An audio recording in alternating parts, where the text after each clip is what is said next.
Hello friends, welcome to VerandaRace. Today we are going to see certain newspaper articles regarding banking and Reserve Bank Governor's press interview, and if time permits, some more topics we'll see. Okay, first we'll see our Finance Minister Mrs. Nirmala Sitharaman said to review government banks' financials on Monday. That's today. Okay. Loan recovery over 100 crores of bad loans to be assessed. Okay. So, இன்னைக்கு வந்து நிர்மலா சீதாராமன் நம்மளுடைய finance minister ஒரு review meeting போட்டிருக்காங்க. யார் கூட அப்படின்னா, the meeting will be attended by State Bank of India chairman and managing directors and chief executive officers of other public sector banks. So இங்கே ரெண்டு கேட்டகரியாக போட்டிருக்காங்க. அது ஏன் உங்களுக்கு தெரியணும். State Bank of India and public sector bank. மொத்தமாக public sector பேங்க்ஸ்னு போட்டால் அது எஸ்பிஐ அதில் வருமா? வராது. ஏன் அப்படின்னா, எஸ்பிஐ வந்து it was erstwhile imperial bank of India. British கவர்மெண்ட்டுக்கு சென்ட்ரல் பேங்காக ஆக்ட் பண்ணிக்கிட்டு இருந்தது. So 1955 it was SBI act was passed and it was renamed as State Bank of India. Government took full control of it. But in the case of public sector banks, it was started by individuals. Raja Sir Annamalai Chettiar started Indian Bank. Mr. Chidambaram Chettiar started Indian Overseas Bank. In 1969, 14 banks were nationalized. Banks having deposit of, how much? Banks having deposit of 50 crores. Then on 15/4/80, 6 banks were nationalized, banks having deposit of 200 crores. Okay. So this is started by individuals. Likewise, Shetties in Karnataka, they started Canara Bank, Karnataka Bank, Corporation Bank, Syndicate Bank. Okay. So these trading communities, they started. Okay. So that's why there is two different groupings were there, public sector banks and SBI. Okay. The review would involve assessment of the business performance of state-owned lenders. Okay, there is a mistake here in spelling. Lenders actually, lenders nu potrukanga. It is the lenders. Credit growth, asset quality, recovery of bad loans, and review of non-performing assets. Okay. So, business performance of state-owned lenders. அப்படின்னா யாரை மீன் பண்ணுறாங்க அப்படின்னா, both public sector banks and State Bank of India. Now it is also being owned by the state. Okay. And recovery of bad loans. Bad loans na NPS. Okay. Where principal and interest is not been repaid for more than 90 days. Okay. So அதில் different categories இருக்குது. Standard assets, substandard assets, and loss making assets. Okay, இந்த மாதிரி different categories இருக்குது. So recovery of bad loans, அதில் வந்து பணத்தை recover பண்ணுறது, and review of non performing assets over 100 crores. இந்த நான் பர்ஃபார்மிங் அசட்ஸ்லேயே 100 crores மேலே உள்ளதை ரெவ்யூ பண்ணுறாங்க. ஏன்னா அதுக்கு ஸ்பெஷல் அட்டென்ஷன் கொடுக்குறாங்க, அதை ரெவ்யூ பண்ணுறாங்க. Official set the centre The center will also evaluate capital raising plans of public sector lenders and efforts taken to improve the investor relations. Okay. So, some public sector banks, இப்போ எல்லாமே நல்லா perform பண்ணிட்டு இருக்கு. They are earning good profits. அதனால they are going to raise funds from market. Okay. இப்போ recently Indian Overseas Bank has announced they are going to raise 2,000 crores. Okay. So, அதில் 1,000 crores வந்து by FPO, follow on public offer.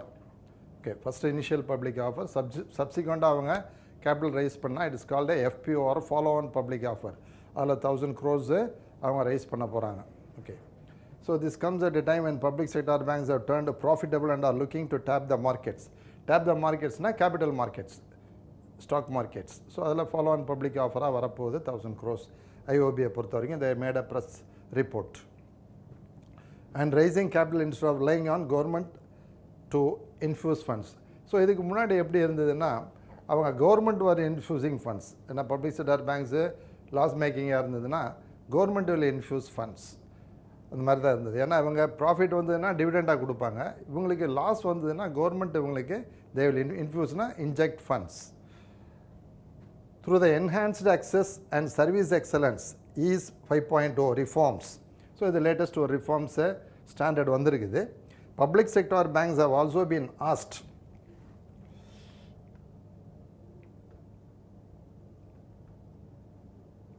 to focus on 3-year strategic roadmap.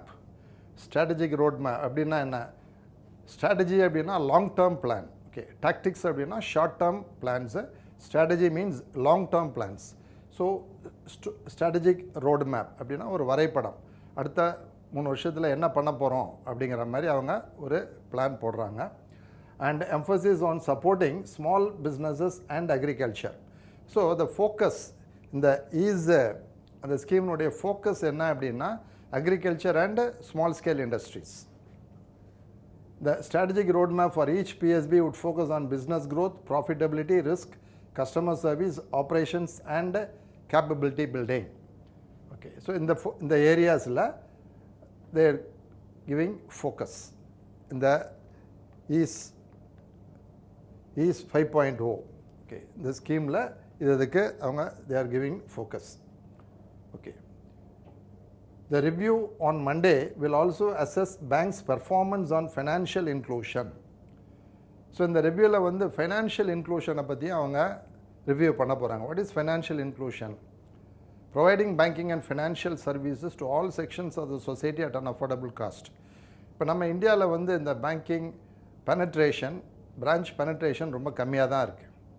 So அதை increase பண்ணணும். So எல்லாரையுமே banking ஃபோல்டுக்குள்ளே கொண்டு வரணும், கஸ்டமர்ஸை ஆக்கணும். அதான் the aim of financial inclusion. அதுக்கு கவர்மெண்ட் நிறையா பாலிசிஸ் கொண்டு வராங்க. ஸோ அதெல்லாம் ப்ராப்பராக இம்ப்ளிமெண்ட் ஆகுதான்னு ரிவ்யூ பண்ணுறாங்க. The review on Monday will also assess the bank's performance on financial inclusion and progress of various schemes of the center.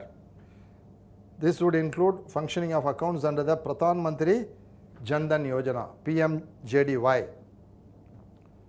PMJDY 2014 la Prime Minister Modi has announced this on 15/8/2014. The scheme was launched on 28/8/2014. On the launching day, 1.5 crore accounts have been opened. வேர்ல்டுலேயே ஒரே நாளில் அதிகமான account ஒரே ஸ்கீமில் open ஆனது இது மட்டும்தான். So it holds a record PMJDY.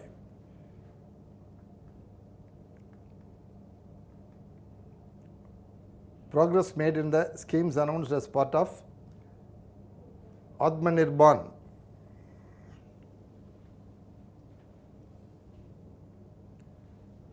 Progress made in the scheme announced as the Atmanirbhar Bharat package.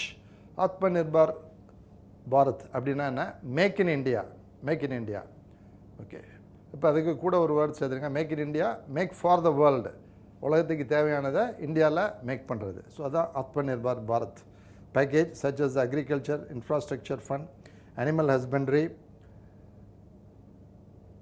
Infrastructure development, Pradhan Mantri formalisation of micro food processing enterprises.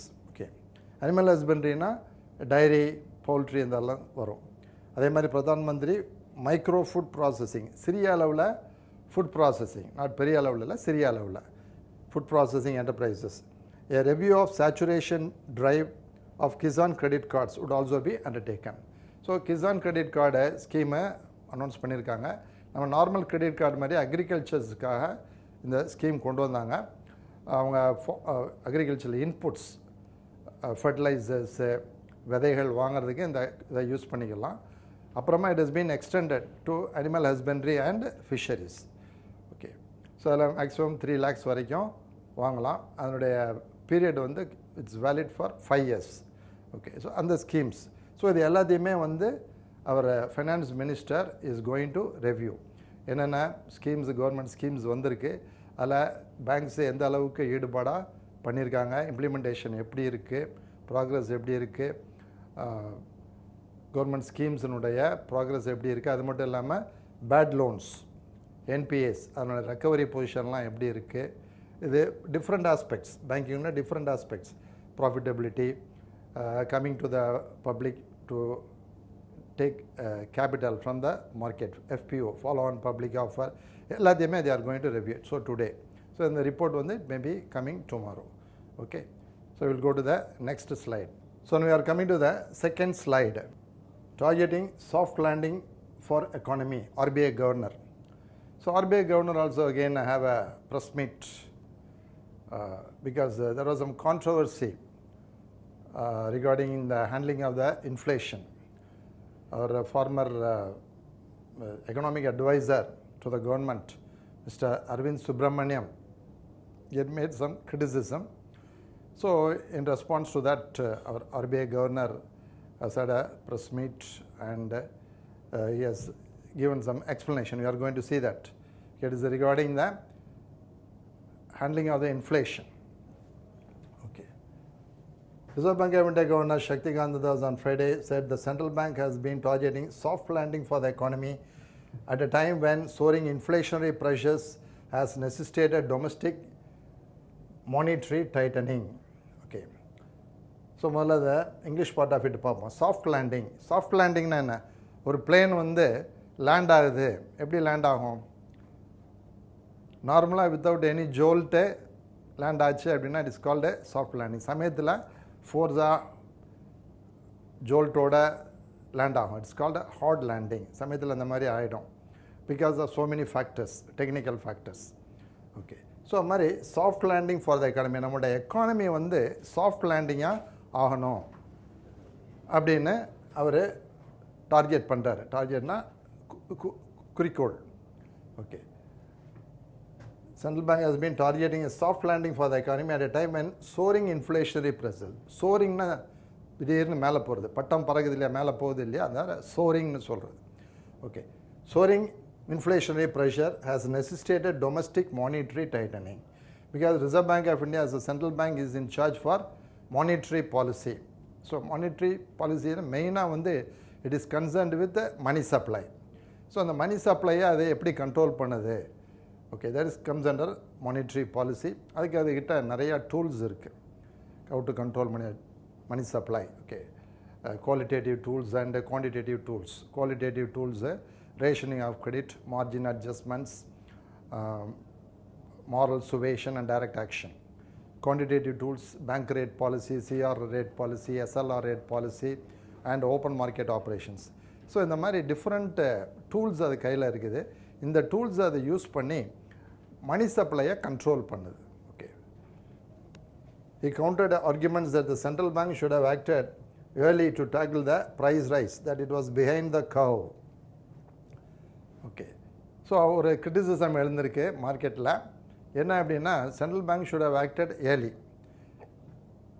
என்ன சொல்கிறாங்க அப்படின்னா இப்போ இந்த ரெப்போ ரேட்டெல்லாம் இன்க்ரீஸ் பண்ணியிருக்காங்க இல்லையா, இது இப்போ பண்ணுறது கொஞ்சம் லேட்டாக பண்ணுறீங்க, இது முன்னாடியே நீங்கள் பண்ணியிருக்கணும் அப்படின்னு ஒரு கிரிட்டிசிசம் வருது. ஓகே. ஸோ அதுக்கு தான் அவர் ரிப்ளை கொடுக்குறாரு.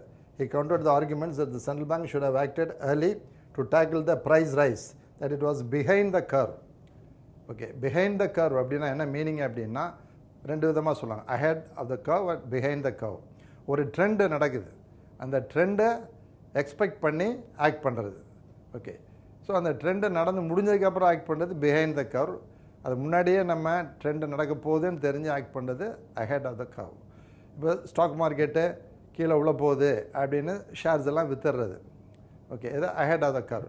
மார்க்கெட்டு விழுந்ததுக்கப்புறம் விற்கிறது பிஹைண்ட் த கர்வ். அந்த ட்ரெண்டுக்கு முன்னாடியா பின்னாடியா உங்களுடைய ஆக்ஷன், அதுதான் behind the curve. Okay. So அந்த கிரிட்டிசிசம் இருக்குது. இந்த ஆர்பிஐனுடைய ஆக்ஷன் பிஹைண்ட் த கர்வ்னு ஒரு சில பேர் கிரிட்டிசைஸ் பண்ணுறாங்க. அதுக்கு தான் அவர் ஆன்சர் பண்ணுறாரு. Thus said that acting early by raising rates could have been counterproductive for growth as the economy was reeling from the pandemic. Okay. So 2020-21 pandemic, COVID, அதனால் there was a downturn in the economy. Economic activities shrinked. So அந்த மாதிரி சமயத்தில் economy was reeling. Reelingனா ஒரு unsteady movement. இப்போ தண்ணி போட்டு சில பேர் நடக்கிறாங்கல்ல அன்ஸ்டெடியாக, அந்த மாதிரி எக்கானமி வாஸ் அன்ஸ்டெடி. அந்த மாதிரி அன்ஸ்டெடி மூமெண்ட் இருக்கிறப்ப ரைசிங் ரேட்ஸ், இந்த ரெப்போ ரேட் இதெல்லாம் ரைஸ் பண்ணுறது கவுண்டர் ப்ரொடக்டிவ். ஓகே. அது okay against the interest of the எக்கானமியாக போயிடும் போயிருக்கும் அப்படின்னு அவர் நம்ம ஆர்பிஐ கவர்னர் சொல்கிறார். Just imagine if we had started increasing the rates early, what would have happened to growth? So growth என்ன ஆயிருக்கும், ரேட்ஸ் இன்க்ரீஸ் ஆச்சு அப்படின்னா மணி சப்ளை குறைஞ்சிருக்கும், அப்போ எக்கனாமிக் ஆக்டிவிட்டீஸு இன்னும் ஃபர்தராக குறைஞ்சிருக்கும். The RBI has acted proactively. Okay, ப்ரோஆக்டிவ்லின்னா என்னென்னா ஒரு சிச்சுவேஷன் நடக்கிறதுக்கு முன்னாடியே ஆக்ஷன் எடுக்கிறது. ஓகே, ரியாக்ட்னா அந்த இது ஒரு எஃபெக்ட் நடந்ததுக்கப்புறம் ஆக்ஷன் எடுக்கிறது, இது ரியாக்ஷன். ஸோ ப்ரோஆக்ஷன்னா ஒரு டெவலப்பிங் சிச்சுவேஷன் ஒன்று டெவலப் ஆகுது, அதுக்கு முன்னாடியே நம்ம ஆக்ட் பண்ணி அந்த சிச்சுவேஷனை மேனேஜ் பண்ணுறோம் சக்ஸஸ்ஃபுல்லாக. That is called proactive. இல்லை அது டெவலப்மெண்ட் நடந்து முடிஞ்சு அதனுடைய எஃபெக்டை நம்ம ஃபேஸ் பண்ணுறோம், that is called reactive. So RBI has acted proactively. So அந்த சிச்சுவேஷன் டெவலப்பிங் சிச்சுவேஷனுக்கு முன்னாடியே அதவங்க ஆக்ட் பண்ணிட்டோம் ரிசர்வ் பேங்க்கில். And I would not agree with any perception that the RBI has fallen behind the curve. So நான் ஒத்துக்க மாட்டேன் இந்த fallen behind the curve, அதாவது அந்த ட்ரெண்டுக்கு பின்னாடி தான் RBI ஆக்ட் பண்ணிச்சு அப்படிங்கிற கிரிட்டிசிசத்தை நான் ஒத்துக்க மாட்டேன் அப்படின்னு அவர் சொல்கிறார். Thus emphasize that the RBI's actions have been in sync with the requirements of the economy. So in sink அப்படின்னா இன் சிங்க்ரனஸ், அதோட ஒத்து போகிறது, சிங்க்ரனஸ் அது ஒத்து போகிறது, அதுதான் short form sync. Thus emphasize that the RBI's actions have been in sync with the requirements of the economy. பொருளாதாரத்தின் தேவைகளுக்கு தகுந்த மாதிரி தான் Reserve bank of India act பண்ணியிருக்கு அப்படின்னு அவர் சொல்கிறார். He pointed out that the central bank has turned its focus to liquidity withdrawal as early as August 21, when it realized that the inflation was becoming persistent. So August 2021லேயே நாங்கள் முடிச்சுக்கிட்டோம், அதுக்கு தகுந்த மாதிரி லிக்விடிட்டி பொசிஷனை நாங்கள் வாட்ச் பண்ணோம் அப்படின்னு அவர் சொல்கிறார். Reserve bank of India governor made the comments amid a spate of recent criticism. These include the views of former chief economic advisor Arvind Subramaniam. So நிறையா கிரிட்டிசிசம் வந்திருக்கு. Reserve bank of India acted belatedly, பின்னாடி act பண்ணாங்க, முன்னாடி act பண்ணியிருந்திருக்கணும் அப்படின்னு சில criticism, including former chief economic advisor Arvind Subramaniam, who said the central bank was late in response to inflation risk. So Reserve bank of India ரொம்ப லேட்டாக தான் react பண்ணியிருக்குன்னு சில கிரிட்டிசிசம் வந்திருக்கு. அதுக்கு தான் அவர் RBI கவர்னர் எக்ஸ்ப்ளனேஷன் பண்ணிக்கிட்டு இருக்கார். Inflation as measured by the consumer price index CPI. Okay, இந்த ப்ரைஸ் இண்டெக்ஸில் ரெண்டு இருக்குது, ஒன்று ஹோல்சேல் ப்ரைஸ் இண்டெக்ஸு, இன்னொன்று consumer price index. So inflation வந்து நம்ம இங்கே கால்குலேட் பண்ணுறது கன்சியூமர் ப்ரைஸ் இண்டெக்ஸ் பேசிஸில். அதில் printed 7.04% in May, while the consumer price index gauge is near year high of 7.79% in April.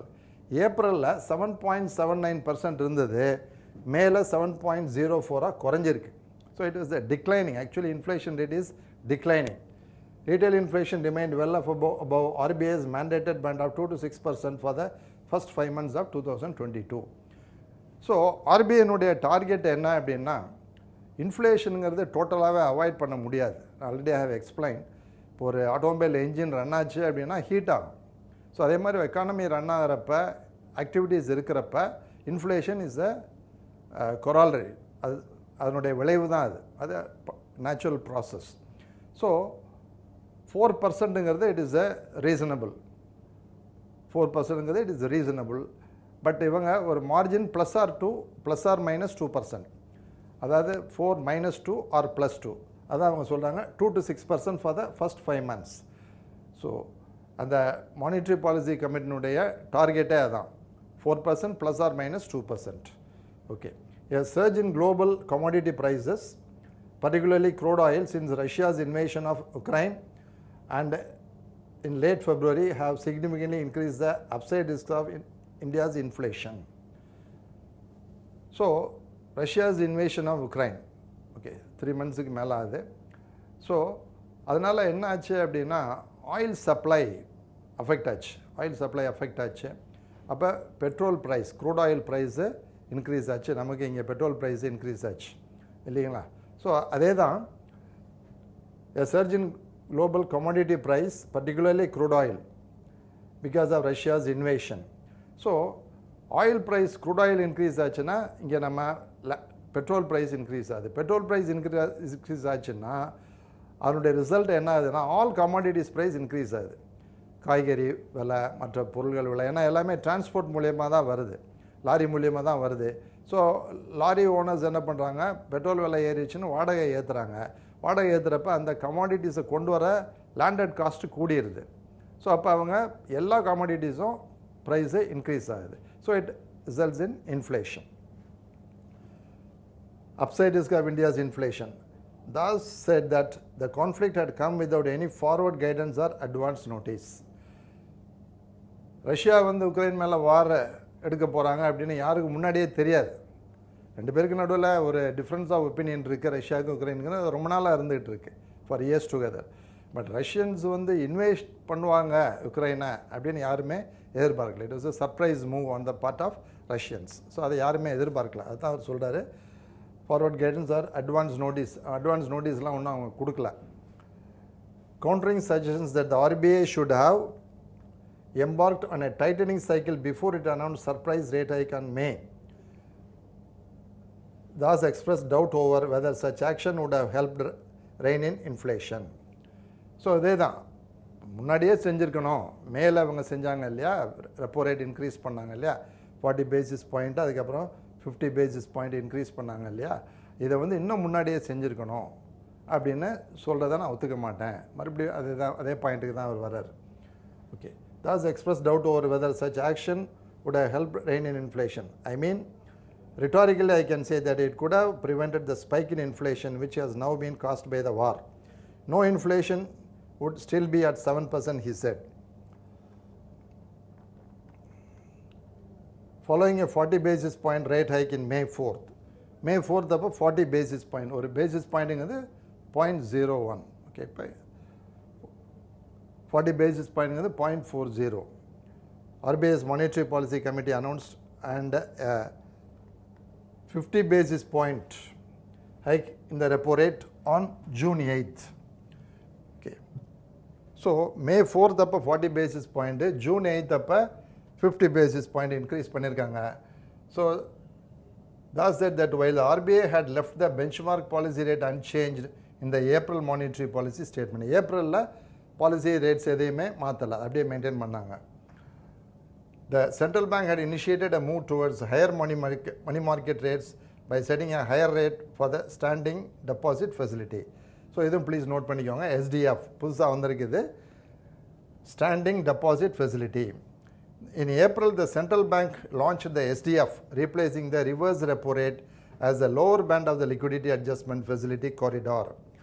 Liquidity adjustment facility அப்படின்னா என்ன? It consists of repos and reverse repo. So இந்த reverse repoக்கு பதிலாக தான் இந்த SDF வந்திருக்கு. In April, the SDF rate was set at 3.75% and 40 basis point higher than the reverse repo rate. Okay, இந்த SDF reverse repo rate replace பண்ணிடுச்சு. So அதை நீங்கள் note பண்ணணும். Acknowledging that the RBI has chosen to tolerate episodes of high inflation during the pandemic, thus staunchly defended the central bank's decision. He said that if rates have been raised prematurely, economic consequences would have been detrimental. Detrimental அப்படின்னா நம்ம எக்கானமிக்கு எகெயின்ஸ்டாக போயிருக்கோம்.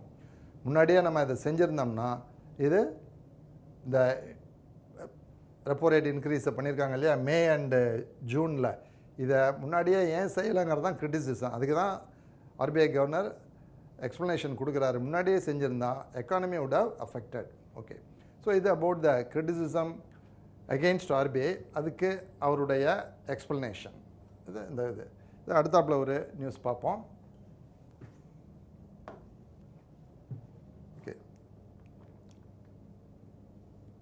After days of hectic negotiations, finally WTO reaches deal after 9-year gap.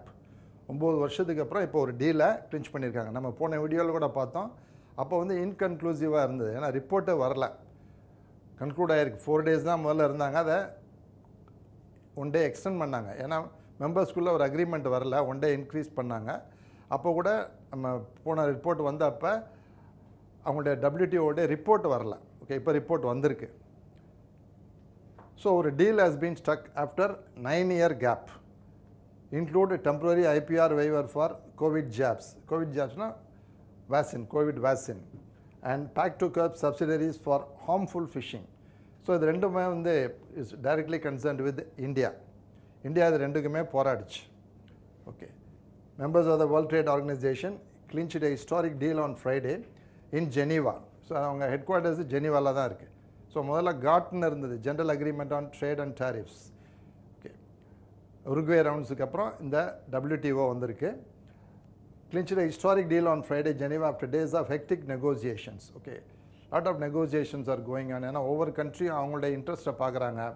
ஒரு கண்ட்ரிக்கு வந்து ஃபேவரபுளாக இருக்குது, இன்னொரு கண்ட்ரிக்கு அகெயின்ஸ்டாக போகுது. அதனால் there was a negotiations were there, hectic negotiation, ரொம்ப serious negotiations, including a temporary intellectual property rights waiver for COVID-19 vaccines and an agreement to curb subsidies on harmful fishing.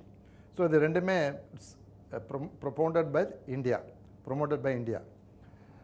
India termed the deal a first for global trade rules in several years, a good outcome that seeks to re-establish the relevance of the WTO. WTO உடைய relevance இது establish பண்ணது India சொல்லியிருக்கு.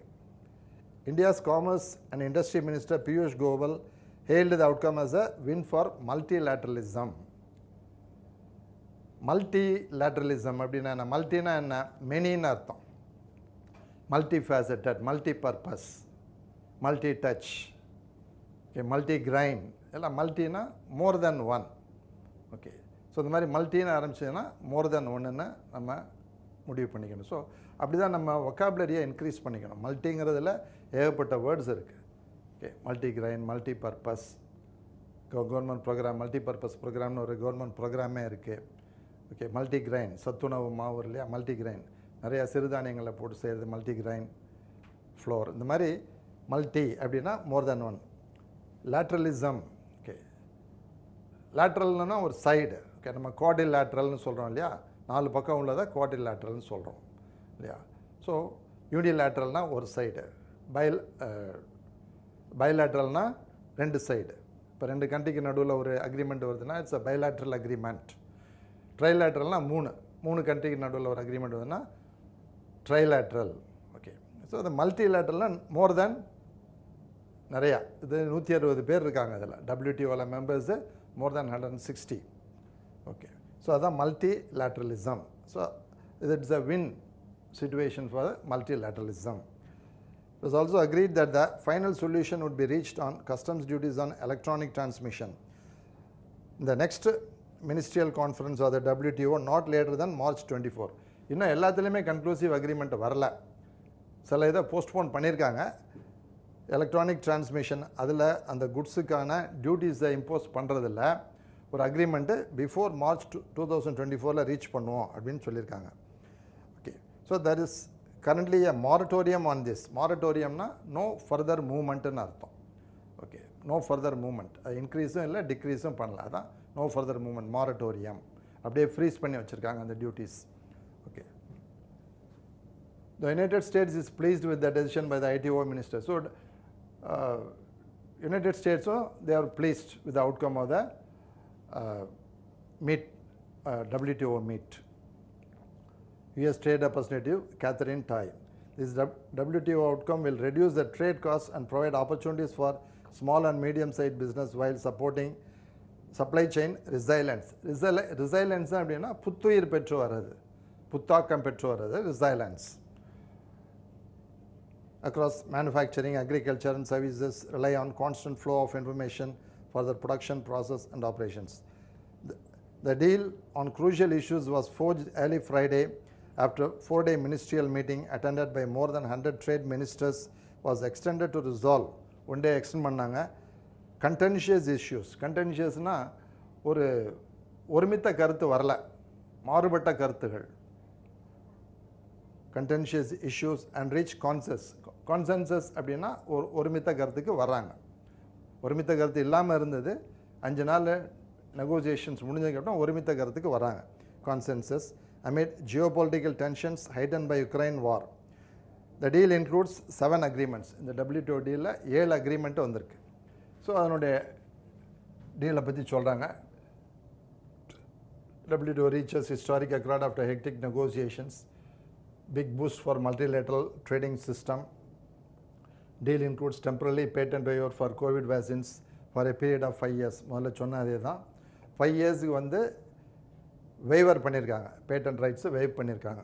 அதே மாதிரி fisheries pact finalise to eliminate subsidies on over fishing and illegal fishing. Process to begin on WTO reforms. Achievements says India. India's TRIPS proposal on vaccines accepted. So India proposed பண்ணதை accept பண்ணிக்கிட்டாங்க. Can produce patented vaccines for domestic use and export. So India can produce vaccines for domestic use and for export also. அங்கே waiver கொடுத்துருக்காங்க, intellectual property ரைட்ஸில் waiver கொடுத்துருக்காங்க. அதாவது வெளிநாட்டில் கண்டுபிடிச்ச ஒரு வேக்சினை India they can produce and they can export also. Poor nations to get vaccine access at affordable rates. So இதனால் என்ன ஆகுதுன்னா புவர் நேஷன்ஸுக்கு வேக்சின்ஸு ஈஸியாக போய் சேருது. India's concerns on therapeutics and diagnostics to be met in 6 months. Therapeutics அப்படின்னா மருந்து மாத்திரைங்கெல்லாம் இருக்குது இல்லையா, அதில் என்ன அக்ரிமெண்ட் ரீச் ஆகலை. அதே மாதிரி டயக்னோஸ்டிக்ஸ் அப்படின்னா ஸ்கேன் மிஷினு, இந்த மாதிரி மருத்துவ உபகரணங்கள், ஓகே, அதான் diagnostics to be met in 6 months. இன்னொரு 6 மாதத்துக்குள்ளே அதில் ஒரு அக்ரிமெண்ட் வரலாம் அப்படின்னு முடிவு பண்ணியிருக்கிறாங்க. Image transform to deal maker to deal breaker. India வந்து ஒரு டீலை வர்றதுக்கு தடையாக இருக்குது அப்படின்னு ஒரு இம்ப்ரெஷன் முதல்ல இருந்தது, இப்போ அது போயிடுச்சு. டீல் மேக்கர், உடன்பாடு வர்றதுக்கு இவங்க உறுதுணையாக இருக்கிறாங்க, உடன்பாட்டுக்கு எதிர்மறையாக ஒர்க் பண்ணல அப்படிங்கிற ஒரு இமேஜ் இந்தியா கிடச்சிருக்கு. இது வந்து ஒரு படம். ஓகே, இது World Trade Organization director general Ngozi Okonjo Iweala is congratulated by India's commerce and industry minister Piyush Goyal at the WTO headquarters in Geneva. So அந்த படம், இது நம்ம மினிஸ்டர், இது அவங்க டைரக்டர் ஜெனரல். ஓகே, ஸோ இன்றைக்கி செஷனில் நம்ம 3 விஷயம் பார்த்தோம். ஒன்று, finance ministers review of banks, அதை பார்த்தோம். அடுத்தது ரிசர்வ் பேங்க் ஆஃப் இந்தியா கவர்னர்ஸினுடைய ப்ரெஸ் மீட். ரிசர்வ் பேங்க்கு சில கிரிட்டிசிசம் வந்திருக்கு, அந்த இன்ஃப்ளேஷனை ஹேண்ட்லிங்கில் அவங்க கொஞ்சம் பின்தங்கிட்டாங்க, லேட்டாக ஆக்ட் பண்ணாங்க. ஸோ அதுக்கு அவர் reserve bank governor has given an explanation, அதை ஃபுல்லாக பார்த்தோம். அடுத்தாப்புல WTO மீட்டை பற்றியும் பார்த்தோம். ஓகே, ஸோ இதே மாதிரி இன்னொரு செஷனில் அதர் நியூஸ் டெவலப்மெண்ட்ஸை பற்றியே நம்ம பார்ப்போம். Please watch them. இது பார்க்குறதுனால உங்களுக்கு ஜென்ரல் அவேர்னஸ் இம்ப்ரூவ் ஆகுது. காம்படிட்டிவ் எக்ஸாம்ஸ்க்கு it's a must. You should improve your general awareness. அது மட்டும் இல்லை, உங்களுடைய லாங்குவேஜ் ப்ரொஃபிஷியன்சியும் இம்ப்ரூவ் ஆகுது. இன்றைக்கி நம்ம பார்த்தோம்லாம் நிறையா வாட் இஸ் மல்டிலேட்டரலிசம், கான்சென்சஸ், கண்டென்ஷியஸ். ஸோ இந்த மாதிரி ரீல்னா என்ன, ஓகே, அன்ஸ்டடி மூவ்மெண்ட், இந்த மாதிரி வேர்ட்ஸ் வொக்காபுலரியும் உங்களுக்கு இன்க்ரீஸ் ஆகுது. ஸோ ட்வின் பெனிஃபிட்ஸ், உங்களுடைய லாங்குவேஜும் இம்ப்ரூவ் ஆகுது, plus general awareness, mainly financial awareness உங்களுக்கு இம்ப்ரூவ் ஆகுது. ஸோ ப்ளீஸ் கண்டினியூ வாட்சிங். தேங்க்ஸ் ஃபார் வாட்சிங். Will meet in the next session. Bye.